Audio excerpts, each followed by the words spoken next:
If you're a business owner and you're having a hard time training Generation Z, aka Gen Z, I want you to raise your hand.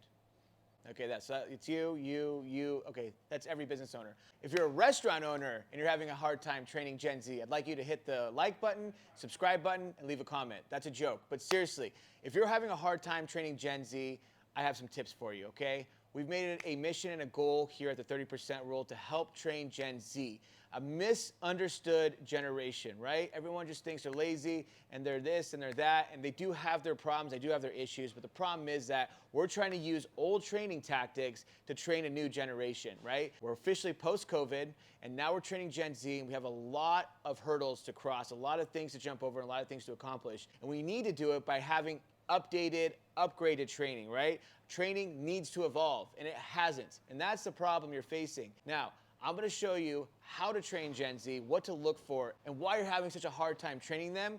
Check it out. All right, so this is a big one. How to train Gen Z for hospitality excellence. Okay, so this is obviously a huge issue in the workforce in general, but especially in hospitality. Because now more than ever, people want to work digitally. They want to work. They want to work from home. They don't want to do blue collar work. They don't want to do physical work. They want to do stuff on their phone. They just don't want to do this type of work anymore. And a part of that is because the restaurant industry was so heavily leaned on as a resource to work. If you didn't have, especially in the United States, if you didn't have an education, there was a way that you can make money, still make a really good living. And so they had a lot of leverage. So that created a lot of missteps in management and leadership and culture. So a lot of restaurants would be unappreciative of their staff, would be toxic, would be leadership was not employee forward, it was company forward always, and if you didn't like it, you can leave kind of attitude. And now that the generations have shifted, the needs, the wants, the abilities, the capabilities have switched, and the opportunities have switched.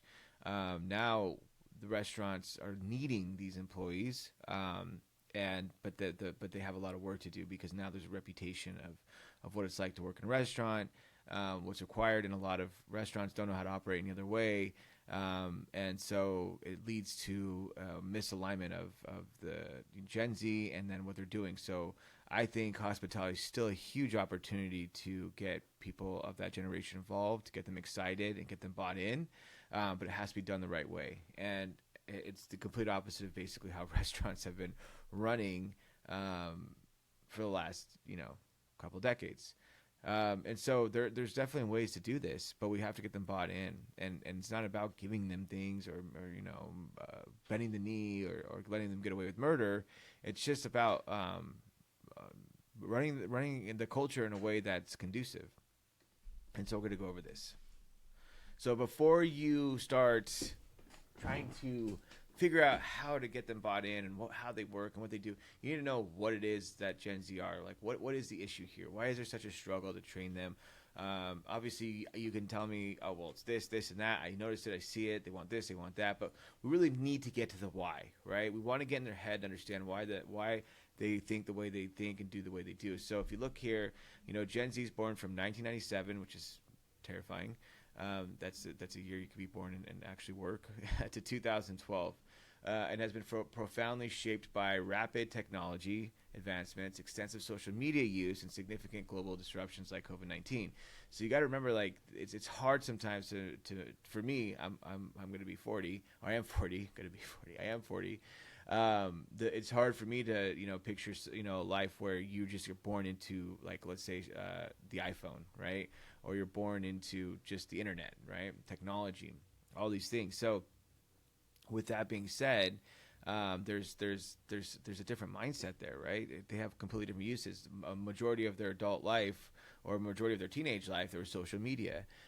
So that changes your perspective. That shows you there's a lot more out there. Before, it was like, hey, yeah, kind of like how the restaurants you can work at that are local to you. Sometimes you can drive far, but more than that, but that was it. And that was kind of what you knew. Now with social media, there's so many opportunities that they see that they try to grasp and they can make money at if they're not happy at the jobs that they're at now.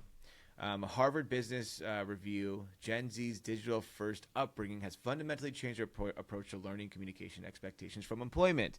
So that's a big thing too, right? It's changed the way they've learned. They learn differently now, and they learn a lot of nuances of life that without actually experiencing them, that make them have a false perception of what reality actually is. And that part of that's seeing expectations from employment. So you're on TikTok or Instagram and you start seeing these people saying, "Oh my gosh, did you know Europe has a 4-day work week and they only work 30 hours and they get like X amount of days for vacation and free health care, and did you know that like your boss isn't able to do this, or you shouldn't do that, you shouldn't be on your phone, mental health, you deserve the best." There's just endless stuff, right, of just basically saying like, you don't have to work. You don't have to work for money. You don't have to work for money. You shouldn't have to work for money. You should enjoy life. You only live once. It's a false reality, right? Which is fine, but we have to kind of. It's our job to foster and nurture a culture that they can grow in and see that there are some realities in life. They're going to eventually get there, but it's not all rainbows and unicorns, no matter how bad they want it. If you're in Europe, there's limitations, right? You do work less, but there's less rewards. The lifestyle is different out there, and it's very, there's some limiting things. There's a reason why people move to Europe and move back, right? There's a reason why people haven't there's had been mass migration to Europe. It's because it's not just everything that's set out to be. Working less doesn't necessarily mean better quality of life. Forbes in 2020 reporting highlights that Gen Z values authenticity, transparency, and purpose in their work, influenced heavily by global movements, social challenges they witnessed growing up. So this is a big one. This is what I'd really want you to focus on, right? They value authenticity, transparency, and purpose of work. So we need authenticity, right? If they know you're being fake, if they know your why isn't real, if they know that they're just being used as a cog and a pawn, they're not going to respond, right? They want purpose, and they want transparency. They want to know exactly what things are and how they're going to get them. And then more importantly, they want purpose in their work. They want purpose in their work, because right now you have to think about this, is that inflation's gone up, cost of living's gone up, groceries have gone up, wages have not, right? Wages have gone up through inflation, but I mean like through tips basically, because now that the checks are higher in the restaurants, the tips are higher. But outside of that, it doesn't really match what's happening, out there. So it's you're getting more for less, or you're getting less for more basically. And so it's really important to say, not only are you're going to make a living here, but we're going to give you purpose, right? Beyond just a check, because a check isn't enough anymore. Before it was enough, right? It was enough to be a motivator. Now it's not enough anymore. And we have to give them purpose, because then they'll start looking for other things. We have to let them know you're doing something bigger here than just working at this restaurant. There's a bigger thing that's happening here, and it's our job to show them that. So the challenges that we're facing with Gen Z is to reduce face-to-face communications. A study showed that 64% of Gen Z prefers digital communications to in-person interactions, leading to weak interpersonal skills essential in hospitality. So we have a lot of awkward, anxiety-ridden people in Gen Z, because they're used to just doing everything digital. Right, and we have to do stuff in person. It's completely different, right? And it's intimidating, and because you're face to face with people, and you're not used to doing that. And so again, we have to create training that works around that. We have to be ahead of the curve, right? This is an issue. We're not solving it by just kicking them in the butt and saying go get them. We have to train them to do this stuff, and so we have to make this a part of our training. They have shortened attention spans. This is no secret. Influenced by constant notifications, digital stimulation, Gen Z averages an attention span of 8 seconds compared to millennials' 12 seconds. And so that's a big deal, right? That's 50%. Okay, that's huge. So their attention span is short. So we need to make sure the training matches that. Their training adheres to that. You have to. If you're trying to train them in any other way, you're trying to do it. You're trying to put a square peg in a circle hole. Desire for instant feedback and recognition. Gen Z is accustomed to immediate feedback from social media, and it expects real-time acknowledgement in their professional roles. So this is not as big of a piece of the puzzle, but something to really consider is that they do want feedback. It doesn't have to be, hey, good job, here's a participation trophy, but more of just like, hey, you're doing a great job. or you're doing a good job, or that was good, but let's work on getting it better. Or here's some improvements you can make, so they can know what they're doing is good or bad, and then know how to improve it. Increased mental health concerns. American Psychological Association research indicates Gen Z reports higher stress and anxiety levels due to digital overload, societal pressures, and economic uncertainty intensified by COVID-19. So they have digital overload, right? They have social pressures, because before, hey, we just lived in a town and, you know, city or whatever, and we would see each other, and that was it. Now it's like you see all these people posting fake lives, how great their life is, and there's more pressure than ever to keep up with the Joneses. Before, keeping up with the Joneses was a lot different. Now it's like I'm just trying to constantly like present this thing, right? And again, we can have teachings that can make your employees' lives better by teaching them that these things don't matter. Right, by teaching them that you're focusing on the wrong things. It's a slow training, but once they're in that culture, once you're working in an environment where everyone's saying that, right, this, you know, it's the social media thing, it's BS. They're living fake lives, this and that. That'll have a huge impact. And also we want to let them know, like, this is, you know, you're growing in a role here. You're doing something special here. You're going to be at an advantage that your coworkers or your peers will never be. You're learning tools, you're learning work ethic, you're learning things that they'll never learn because they're trying to avoid it, right? And they're going to go try and do this easy route of going, maybe I'm going to try and be like a social media influencer, or I'm going to work behind a desk so I don't have to deal with people. And so I'm going to do X, Y, and Z to kind of get there. And you're going to learn how to deal with the hard things. You're going to learn how to deal with people, because no matter what, that's not going away. And so you're learning these skill sets, you're growing. You're growing as a person because you're uncomfortable, and once you do that, you can do a lot more things. You're creating superpowers for yourself. If that's the messaging that you're giving your staff as you're hiring them, they're going to be a lot more motivated, because now you're giving them a why. Now you're giving them a purpose, and we want to give them purpose. And it's true. This is all true. I'm not making this up. I'm not trying to make something sound better than it is. This is actually the truth of what it is. So we need to focus on, again, nurturing our staff and not just saying, good job, here's a hug, here's money. It's more than that. We're telling them, we're showing them how to become better in a very, very conducive way. So here's some impact factors on Gen Z. Gen Z's familiarity with digital platforms has fostered a preference for instant visual, interactive content. Social media significantly influences the perception of self-worth, success metrics, workplace expectations, intensifying their need for validation and a swift feedback. So again, we can start educating them, right? It's not going to work for everybody, by the way. But it's just like normal restaurant work environments. This is going to work for the few, but it's going to pay off immensely when we do that. So self-worth, so we got to talk about their self-worth, right? You are growing, okay? So this role, you might just say, well, I'm just a food runner. You're not just a food runner. Okay, because this is something that you're doing to make yourself better. You're becoming better at a job. You're becoming a better human interaction, face to face. You're building your work ethic, which means your work ethic will be both stronger for the next job you go to. Let's say you do want to be that social media influencer. Okay, for example, that's not easy, right? They don't just become successful overnight. It takes a lot of work ethic. It takes a lot of grit, and you need to learn how to develop that. It's a muscle, right? And you can do it here and make money and pay bills while you do it, and then have that bleed into your next career, right? Or you can just live in a fantasy where you think, like, I don't need to apply myself here, and I'll just apply myself to the next job, and then I'll be really successful. That's not how it works. It's a gradual uptick. So whether you start here or you want to wait 4 years or 2 years or 5 years and start over here behind the pack, behind all your competition, then you can go ahead and do that. But it's gonna ultimately lead to diminished results. You need to start here, right now, today, and start growing those things. Success metrics, right? Well, what is success? Oh, it's me eating at this cool brunch place. It's me drinking at this cool bar that that everyone's been on social media about. It's me posing in this bikini. It's all these things that are just fake, right? They're all fake.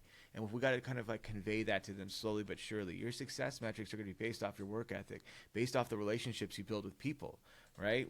Why do you think, like, when you have a kid, for example, and the child's behavior is dependent on the attention you give them, right? If you give your kid a lot of attention, your child a lot of attention, they usually do better in life, in every aspect almost. Versus if you neglect them, the attention, then they start having poor results in things like education and performance and drug use, all that good stuff. Why is that? It's because people need human interaction. You have to have it, and that's not going away. Okay, you need to learn how to develop these skills.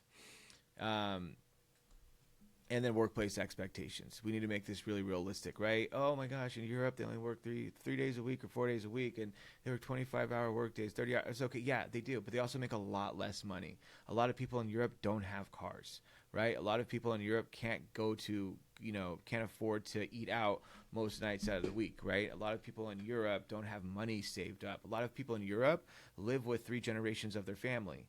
So, there are drawbacks to that. What do you want? If you want to live with your parents for the rest of your life, you should work 30 hours a week. You'll do just fine.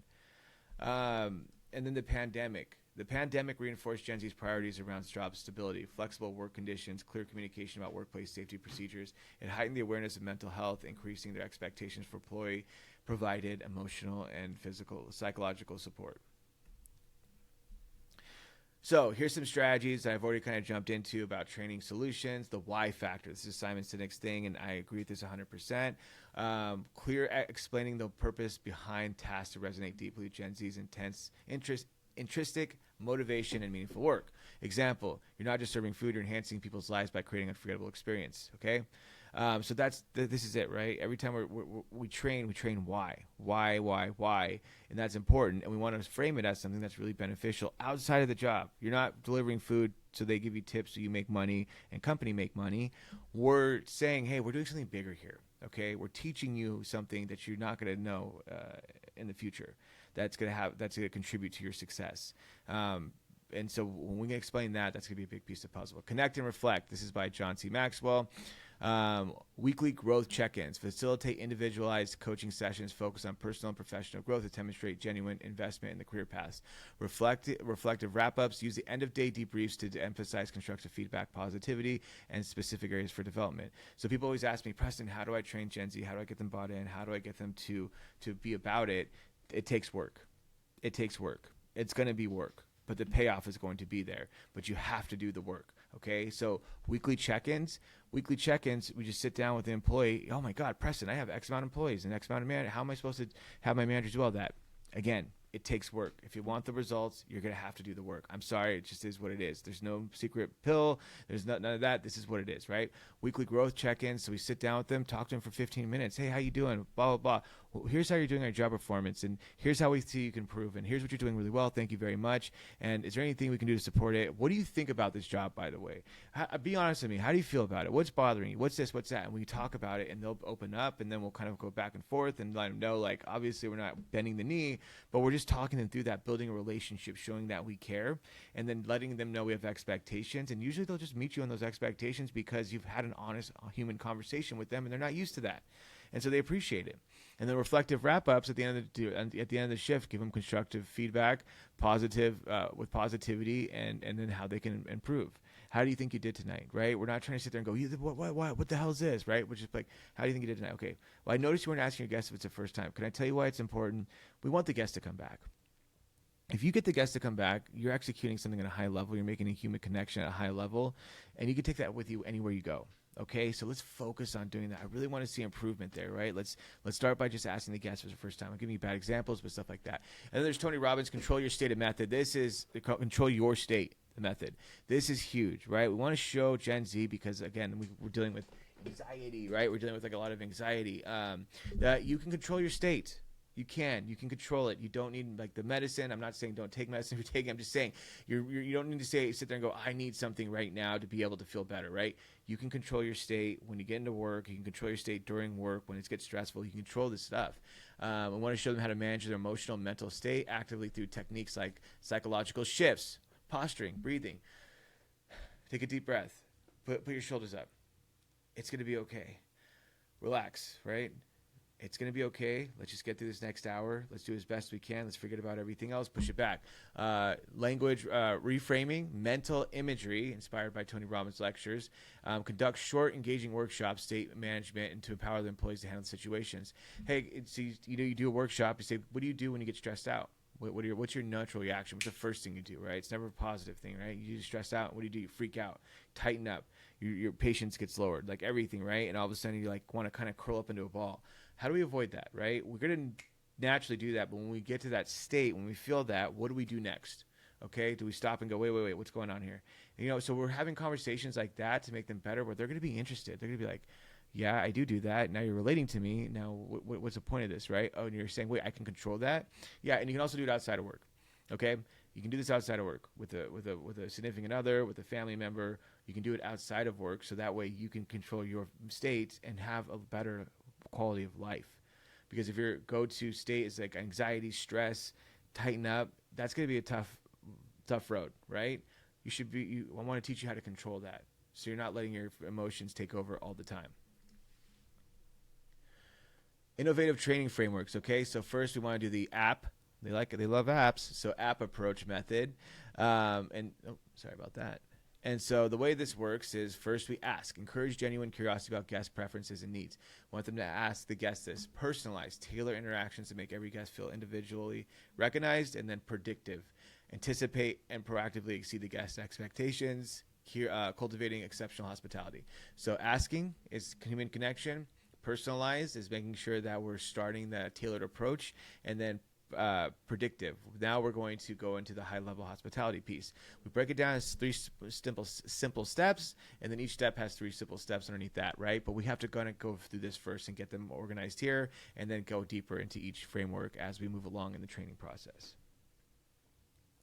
And some more innovative training frameworks is the story technique, right? So first of all, we call it story. Set clear achievement expectations for them, okay? 2, teach through memorable stories to anchor critical service lessons, okay? So first we want to set clear, achievable expectations. This is so important. This is where restaurants miss it all the freaking time. Set clear expectations. If you don't set clear expectations, you're going to fail. And if you don't uphold those expectations, you're going to fail. So clear expectation in the beginning is not, I want you to come to work on time. I want you to give hospitality. I want you to do this. That's not clear expectations, okay? That's just like a demands list. Hey, clear expectations lets you know that we perform at a high level here. We're going to train you very well. Okay, we're going to take care of that. But once we train you, we expect you to uphold that training. We want to give the guest the best experience possible every single time. And then you say, and if that doesn't happen, our staff is going to be quick to pull you aside, write you up, give you a verbal warning, and then it's a written warning. We take our stuff serious. So all we ask is that what we teach you, you just uphold that, right? No excuses. We don't take excuses. When we don't give you excuses either, we're going to fully support you and provide for you in this job. But with that being said, we don't give you excuses, and we don't accept excuses. Is that fair?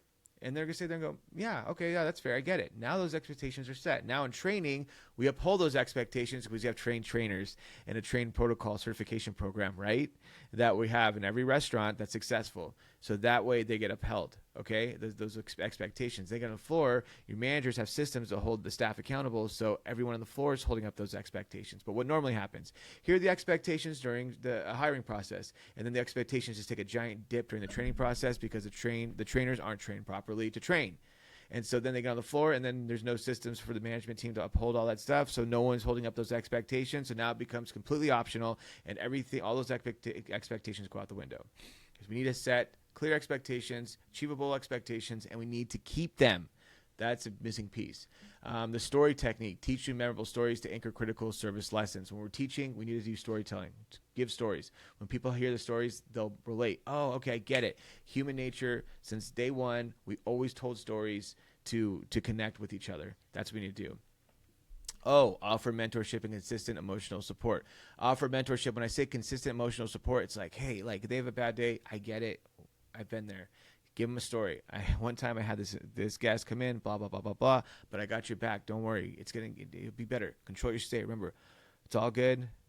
Let's just exit it out. We're fine. Let's go through the straight line. Spend an hour just focusing on work, focus on getting done. Don't focus on that bad experience, and it'll pass. Okay? And then the story technique are recognize and reward efforts immediately, right? And visibly, right? Hey, I just saw you freaking greet that table and ask them if it was your first time. You freaking nailed it. High five. Awesome. Do that every single time. We're going to have a really, really thriving restaurant. I'm super impressed by that. Good job, right? Instantly. And then why? Yield sustained growth through encouragement, structure, follow-up, and reinforcement. We already talked about this. Weekly meetings and maybe even post-shift assessments.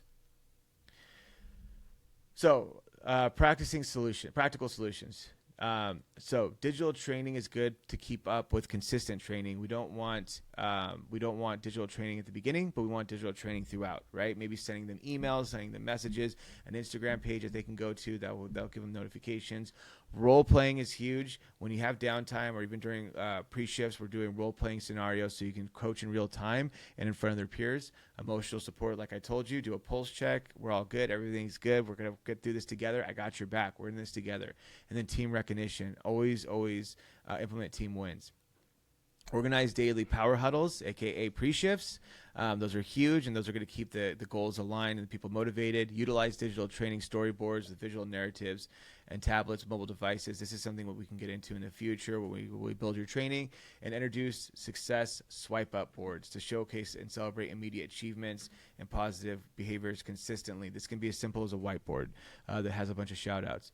Okay, so this is the beginning, right? This is an overview of how you can really train Gen Z and take it to the next level. And this is what we want to do. And you can do it.